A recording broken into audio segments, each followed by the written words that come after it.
Достар, сәлеметсіздер ме? Біз бүгін сіздерменен пронаун, яғни есімдіктер тақырыбын үйренетін боламыз. Видеоны көрмей тұрып, YouTube каналыма жазыла кетіңіздер. Алдағы уақытта сіздерге пайдалы болады деген видеолармен бөлісетін боламын. Жалпы есімдіктерді біз күнделікті қолданамыз. Мен тамақ жасаймын, мынаны сен өзің жасадың ба, мынау меніңкі деген сияқты сөздерді біз көп айтамыз. Бүгін біз соларға тоқтала кетейік.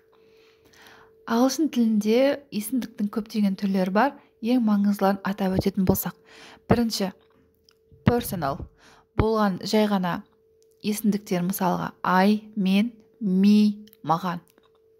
They, олар, them, оларға.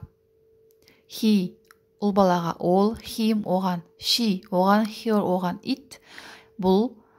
We, біз, аз, бізге. You, сен. Мысал үшін, she is a very kind person. Ол өте мейірімді адам. Кезген мысалды көрсете беріп, I may teenager деген сияқты кете береміз. Екінші түрі relative pronoun. Бұған that, what, which, who, whom есімдіктері келеді екен. Яғни бұда my car which is 20 years old doesn't connect to Bluetooth. Менің көлігім дейді 20 жасар, 20 жыл болған оның өндірілгеніне. Уже кәрі көлік болып қалған ғой. Ол Bluetooth'ге қосылмайды дейді. Бұл жерде which деген есімдікті қолданып тұрмыз біз. Which. That, бұл relative деген өте үлкен тақырып. Менің YouTube каналымда relative clauses деген бар. Ашып қарасаңыздар болады. Демонстратив деген жалпы көрсету ғой енді. Бұл жерде that, this, those, this is my house мысалы.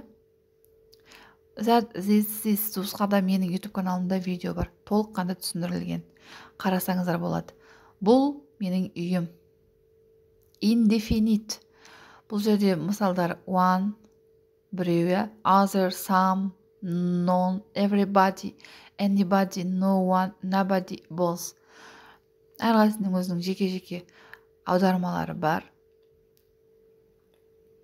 Мысалы қарасаңыздар, мысалында unfortunately, I helped none of my friends yesterday. Өкінішке орай, кеше мен достарымның ешқайсысына көмектесе алмадым. Біреуіне де көмектесе алмадым деп аударылып тұр. Бұл жерде біреу туралы, немесе ешкім туралы жалпы бір белгісіздік, нақты кім екенін білмейміз, сол нәрсеге қолданылады.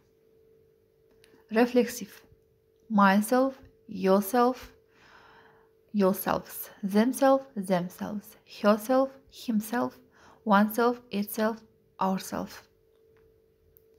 Бұл жерде аудармасы былай болады. Myself, мен өзім, мен өзім өздігімнен жасадым, мен өзім істедім, мен арқылы жасалынды деген болып тұр ғой. Yourself, ол өзі сен өзің жасадың деген сияқты. Himself, сам деп орысшасы өзі, он сам делал деген сияқты. Мысалы үшін қараңыз.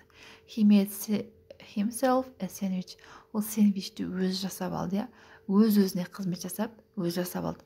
Бұны біз reflexive pronoun деп айтамыз. Бұл сіздерге ұмытуға керек болады. Possessive. Бұл жіктік есімдік. My, менің, your, сенің, his, her, оның, their, олардың, our, біздің, its, оның, whose, кімнің. His car is green. Оның көлігі жасыл дейді.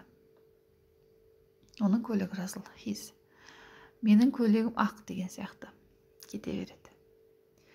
Және interrogative pronoun. Бұл туралы да менде YouTube каналында бар. Бұл сұрақ есімдіктері who, what, which, whose. Whose bike is this? Бұл кімнің велосипеді деп сұрап тұр, Interrogative бұл бізде сұраулы есімдіктер екен. Distributive бұл either, each, neither, any, none. Екеуі де емес, әрбірі, ешқайсысы деп аударылады. Peanut butter or chocolate, I'm good with either. Peanut butter дегенім жаңағы ореховый паста болады ғой, соны сұрап жатыр. Немесе шоколад ба дейді. I'm good with either, мен екеуін де жақсы көремін деп жауап беріп тұр. Осы достар, YouTube каналыма жазыла кетіңіздер, сіздерге пайдалы болады деген ойдамын. Оқыған озады, әрқашанда бізбен бірге дамыңыздар.